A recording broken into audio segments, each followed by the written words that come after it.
पश्चिम बंगाल पूर्वी भारत का एक राज्य इतिहास और संस्कृति से भरपूर है।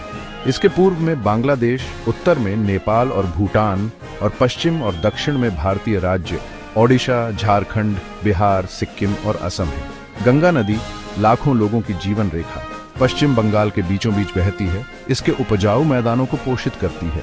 पश्चिम बंगाल के स्थान ने इसके भाग्य को आकार देने में महत्वपूर्ण भूमिका निभाई है। बंगाल की खाड़ी से इसकी निकटता ने इसे दुनिया के साथ व्यापार का प्रवेश द्वार बना दिया। इस रणनीतिक स्थिति ने दूर दूर के व्यापारियों को आकर्षित किया, जिससे वस्तुओं, विचारों और संस्कृतियों का जीवंत आदान प्रदान हुआ। प्रभावों का यह संगम राज्य की विविध परंपराओं, भाषाओं और व्यंजनों में परिलक्षित होता है। पश्चिम बंगाल का इतिहास उसके वर्तमान जितना ही मनोरम है। प्राचीन साम्राज्यों से लेकर औपनिवेशिक शासन तक इस क्षेत्र ने कई राजवंशों और शक्तियों के उत्थान और पतन को देखा है। प्रत्येक युग ने राज्य के सांस्कृतिक ताने बाने पर एक अमिट छाप छोड़ी है, जिससे यह प्रभावों का मिश्रण बन गया है। आगे के भागों में हम पश्चिम बंगाल के अतीत के इतिहास में गहराई से उतरेंगे। विभिन्न कालखंडों में इसके परिवर्तन की खोज करेंगे।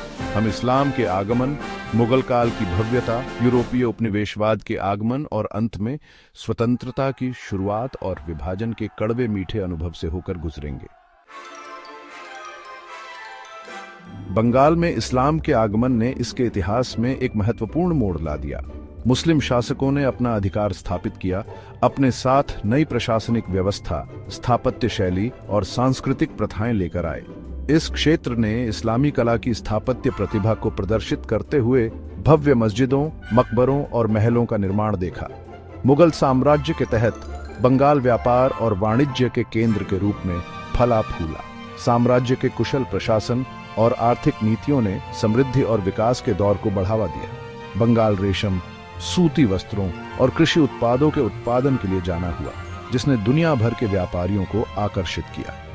कला और साहित्य के मुगलों के संरक्षण ने बंगाल में एक सांस्कृतिक पुनर्जागरण की शुरुआत की। विद्वान, कवि और संगीतकार इस क्षेत्र में आए, जिससे इसकी साहित्यिक और कलात्मक परंपराएं समृद्ध हुईं। बंगाली भाषा फली फूली, जिससे साहित्य का एक समृद्ध भंडार तैयार हुआ, जो आज भी पीढ़ियों को प्रेरित करता है। हालांकि 18वीं शताब्दी में मुगल साम्राज्य के पतन ने बंगाल में एक शक्ति शून्य पैदा कर दिया। इसने यूरोपीय शक्तियों के प्रवेश का मार्ग प्रशस्त किया, जो इस क्षेत्र के संसाधनों और रणनीतिक स्थान का अपने लाभ के लिए दोहन करने के लिए उत्सुक थे। 16वीं और 17वीं शताब्दी में यूरोपीय व्यापारियों, विशेष रूप से पुर्तगाली, डच और ब्रिटिश के आगमन ने बंगाल के इतिहास में एक नया अध्याय जोड़ा। शुरुआत में वे मसाले, कपड़ा और अन्य मूल्यवान वस्तुओं की तलाश में आए। हालांकि उनकी महत्वाकांक्षाएं जल्द ही बढ़ गईं और उन्होंने इस क्षेत्र के राजनीतिक और आर्थिक नियंत्रण के लिए प्रतिस्पर्धा शुरू कर दी। 1600 में स्थापित ब्रिटिश ईस्ट इंडिया कंपनी धीरे धीरे बंगाल में प्रमुख शक्ति के रूप में उभरी। चतुर कूटनीति, सैन्य शक्ति और स्थानीय प्रतिद्वंद्विता के दोहन के माध्यम से कंपनी ने लगातार अपना प्रभाव बढ़ाया।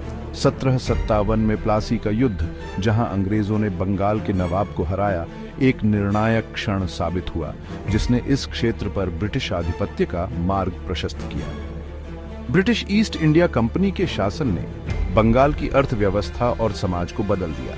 राजस्व संग्रह पर कंपनी के ध्यान ने किसानों और कारीगरों के शोषण को जन्म दिया, जबकि इसकी नीतियों ने ब्रिटिश उद्योगों का पक्ष लिया, जिससे बंगाल में पारंपरिक उद्योगों का पतन हुआ।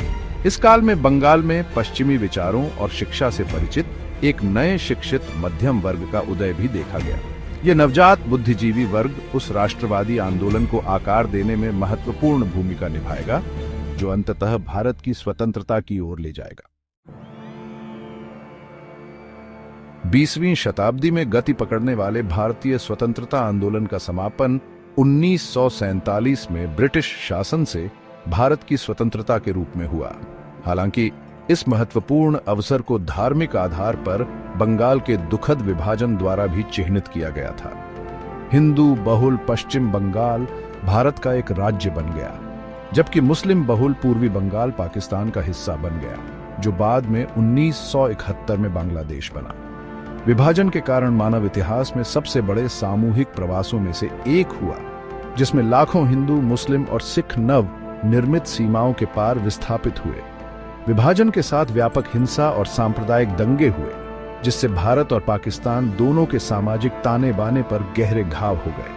आजादी के बाद से पश्चिम बंगाल ने गरीबी, अधिक जनसंख्या और राजनीतिक अस्थिरता सहित कई चुनौतियों का सामना किया है।